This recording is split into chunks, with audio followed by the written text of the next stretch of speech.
This video demonstration is brought to you by the Crafts channel in association with Dremel Hobby. Hi, my name is Kate Hemmings and I'm pleased to welcome you to a special project video demonstration brought to you by the Crafts channel in conjunction with Dremel. Dremel offers a fantastic range of hobby tools which are perfect for all your crafting projects. Today I'm joined by Corinne Brad, who's going to be using the Dremel glue gun to create a decorated canvas. Hi Corinne. Hello Kate. So we're going to be using the Dremel glue gun today? Yes, yeah. Now the Dremel glue gun, it's lovely, very ergonomic. Has a handy stand here that simply clips up and then clips back down again, so you can keep it on your work surface. You've got a silicone sleeve around the tip of this, and it comes with interchangeable tips, which you must change when it's cold because it does get very hot. Okay. I'm using the fine tip on there at the minute because I don't want to have loads of glue. Buttons are quite lightweight, they don't need a lot of glue to keep it on the canvas. And I'm using the clear glue sticks. Now these are 11mm glue sticks. And you'll see on the top here there's a dual heat setting for the glue gun. So that's set on high for the clear ones. You can also set it on low because they do a range of glitter sticks as well, which are great for Christmas decorations and for kids' parties. Fab. You want to melt the glitter sticks on the low setting. But we'll keep it on high for the minute. Okay.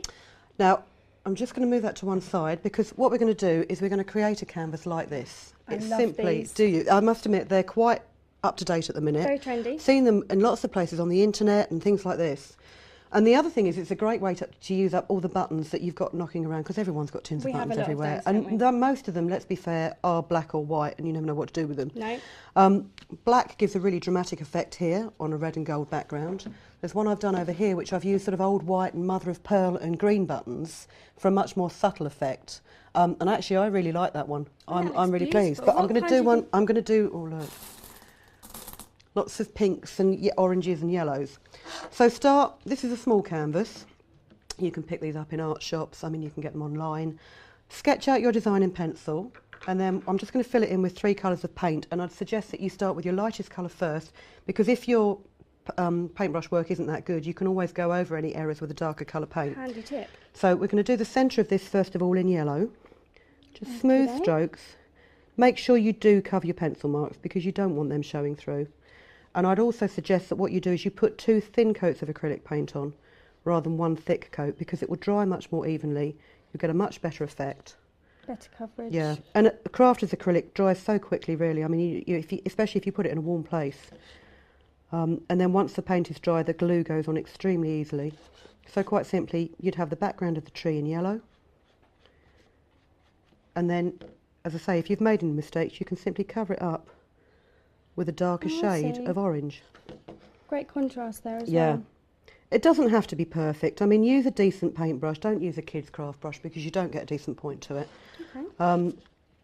And make sure that your strokes are quite even and sort of go in the direction of the branches of the tree.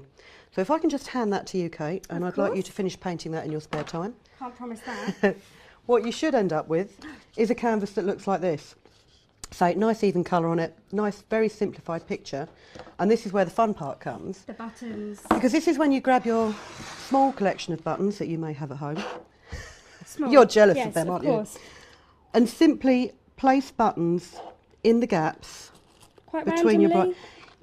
Yeah, don't use huge buttons. I mean, you know, for example, if you had a big pink button like that, it would look completely out of place on there. Yeah. Decide what your maximum size button is going to be and then stick with that. I mean, I'd say that's probably the biggest button you're going to want to use on a canvas like this. It's quite a small design, isn't it? And you need to place them around the canvas, put the big ones in first, and then you can put the small ones in to fill the gaps up later on. The other thing is, you might find that you've got buttons that have recesses in the top of them. They look quite nice, but if you want an all-over smooth design, don't be afraid to turn the button upside down and use the flat back as the decorative side, because the glue gun is thick enough, or the glue in the glue gun is thick enough, that you can fill in that recess and it will stick to the canvas easily. Okay, great. So I'm going to select the buttons that I need, and then in a moment I'm going to show you how you glue them onto the canvas. Thanks very much, Corinne. That's the end of part 1. Stay tuned for part 2.